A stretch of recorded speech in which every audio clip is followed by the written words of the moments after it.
बिस्मिल्लाहिर्रहमानिर्रहीम अस्सलाम वालेकुम। Welcome again to my channel English grammar fun and a very warm welcome to my class. आज का हमारा टॉपिक इंतहाई इंटरेस्टिंग है। इसमें हम सेंटेंस तक पहुंचेंगे और उससे पहले हम फ्रेजेस और क्लासेस को जानेंगे। मैंने बारहा इसके बारे में आपको लेक्चर्स दिए हैं, प्लेलिस्ट भी बनाई हुई है, आप प्रीवियस लेक्चर्स को विज़िट कर सकते हैं। क्योंकि अगर हम इंग्लिश का सेंटेंस बोलना या लिखना चाहते हैं तो हमारे लिए फ्रेज़ और क्लास का जानना बहुत ज़रूरी है।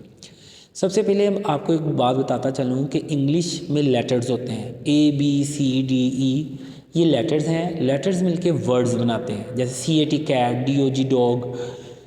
अब वर्ड से अगला स्टेप फ्रेजेस का होता है, ग्रुप ऑफ वर्ड्स जो कि कंप्लीट सेंस नहीं देते उसको हम फ्रेज़ कहते हैं। फ्रेजेस से अगला स्टेप क्लास का होता है और क्लास से अगला स्टेप जो होता है वो सेंटेंस का होता है। फिर हम पैराग्राफ राइटिंग की तरफ जाते हैं।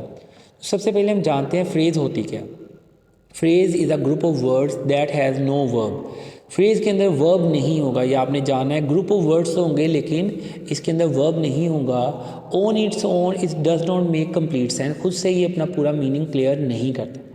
जबकि क्लास जो है, class is also group of words, ये भी ग्रुप ऑफ वर्ड्स है। ये बाज़ औक़ात सेंटेंसेस में बतौर नाउन, एडवर्ब या एडजेक्टिव के तौर पे काम कर सकता है। इसकी डिफरेंट क्लास की डिफरेंट टाइप्स हैं, इसकी प्रीवियस वीडियो आप मेरी देख सकते हैं। द ओनली डिफरेंस जो है फ्रेज़ और क्लास में वो ये है कि फ्रेज़ के अंदर वर्ब नहीं होता, जबकि क्लास के अंदर वर्ब होता है और इसके अंदर सब्जेक्ट भी होता है। On it makes some sense, ये क्लास खुद से तो थोड़ी सेंस देता है लेकिन ये भी कंप्लीट सेंस नहीं देता। एक सेंटेंस ही कंप्लीट सेंटेंस हमें सेंस देता है। तो एग्जाम्पल ये है, फ़र्ज़ करें when it started to rain. इसमें इट जो है ये सब्जेक्ट है, स्टार्टेड जो है ये वर्ब है, लेकिन यहाँ पूरी हमें सेंस नहीं मिल रही। इसके अंदर ये ग्रुप ऑफ वर्ड्स है, इसके अंदर सब्जेक्ट भी है, वर्ब भी है, लेकिन पूरी सेंस नहीं दे रहा। दूसरा हम देखते हैं, दूसरी क्लास देखते हैं, व्हाट यू आर डूइंग।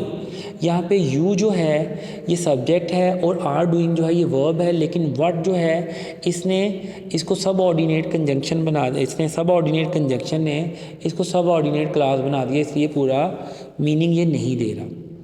कुछ फर्दर हम सेंटेंसेस को देखते हैं। I walk the whole day till I was exhausted. Exhausted का मतलब थक जाना। तो इस सेंटेंस में हमें बेसिकली दो तरह की क्लासेस नज़र आ रही हैं, एक जिसको रेड से हाईलाइट किया गया और एक ब्लैक है। इस सेंटेंस के अंदर दो क्लासेस हैं। I walk the whole day, ये पूरा मीनिंग दे रहा है, मैंने पूरा दिन वॉक की, तो ये मेन क्लास है। इसको प्रिंसिपल क्लास भी कहते हैं, इसको इंडिपेंडेंट क्लास भी कहते हैं और प्रिंसिपल क्लास भी कहते हैं। जो कि टिल आई वॉज एग्जॉस्टेड, अब टिल की वजह से ये सब ऑर्डिनेट यानी मातहत हो गया। ये इसको अपना मीनिंग क्लियर करने के लिए इंडिपेंडेंट क्लास का सहारा लेना ही पड़ेगा। तो हम देख रहे हैं कि इस सेंटेंस के अंदर दो सब्जेक्ट्स हैं, आई, दो दफ़ा आई इस्तेमाल हुआ है, और दो वर्ब्स हैं, वॉक्ड एंड एग्जॉस्टेड।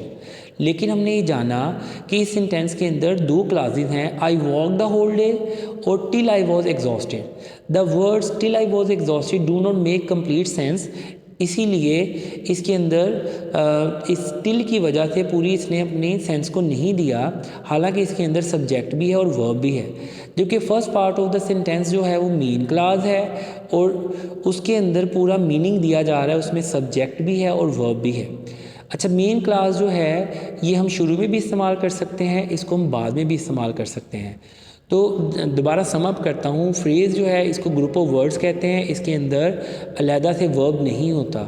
जबकि क्लास के अंदर हम देखते हैं सब्जेक्ट भी होता है और वर्ब भी होता है। तो अगर इससे पहले सब ऑर्डिनेट कंजंक्शन लग जाए तो फिर ये अपना मीनिंग पूरा नहीं देता। अगर सब ऑर्डिनेट कंजंक्शन ना हो यानी मेन क्लास हो तो ये खुद से अपना मीनिंग दे सकता है। क्लासेस मिलके सेंटेंस बनाते हैं। अगर आप क्लासेस को समझ जाएंगे तो आप ये जान जाएंगे किस तरह से कंपाउंड और कम्प्लेक्स सेंटेंसेस बनते हैं। 9th क्लास के ऑब्जेक्टिव में ये फिल इन द ब्लैंक्स में choose the correct form of verb और मिक्स ग्रामर में क्वेश्चन आता है कि कौन सी टाइप का सेंटेंस है। कंडीशनल सेंटेंसेस में ये आपको हेल्प करेगा, सिंपल, कंपाउंड और कम्प्लेक्स सेंटेंसेस को समझने में आपको हेल्प आउट करेगा।